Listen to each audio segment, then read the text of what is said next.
There are many high-profile female figures in business who I admire from afar, but I wouldn't say I would hold them up as role models because I don't know them and I don't know their style. I don't know what they would be like to work with.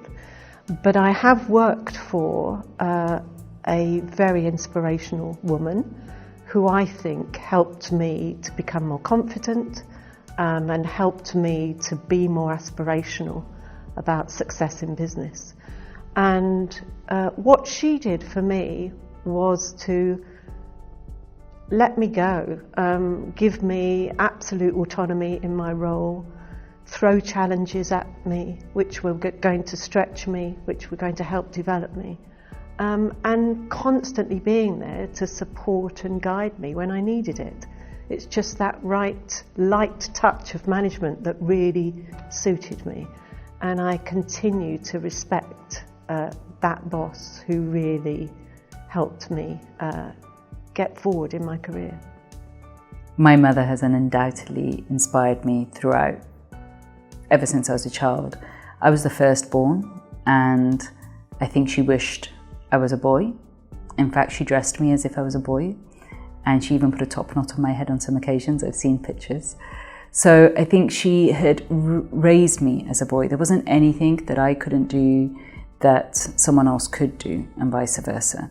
So she taught me to be competitive, she taught me to be strong, and I saw through how she raised our family and set up businesses and ran businesses that she was the same. There wasn't a day that she didn't work, and she was extremely entrepreneurial and ambitious. And then someone who works in business will be Indra Nooyi, who I think has proven herself again and again to really be innovative and not be scared of failure.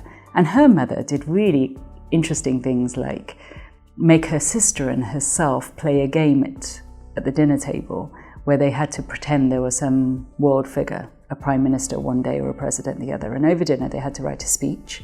And at the end of dinner, their mother would ask them to deliver the speech, and whoever delivered the best speech would get the vote of the day, and then they would have to sign this speech as if they were the president or the prime minister. I think that's awesome training and super inspirational. I mean, there are quite a few female leaders who have inspired me. While growing up in India, I've been inspired by Chanda Kochhar, who is the MD and CEO of ICICI Bank India. And then I was inspired by Indra Nooyi, who is CEO of PepsiCo. But recently I've been inspired by Sheryl Sandberg, where she's trying to bring out a lot of key challenges which women face at work. And I mean, her book Lean In is something a really good read, which touches a lot of realistic issues at the workplace and talks a lot about that sometimes women have those inhibitions and they don't lean in enough. So I would say she has really contributed a lot towards bringing those issues out and making the whole generation aware is about how women in workplace are. And this doesn't just tie to the corporate world, because the same principle kinds of apply if you want to do your own business or you want to do for non-profit organization. So yeah, I've been really inspired by those people.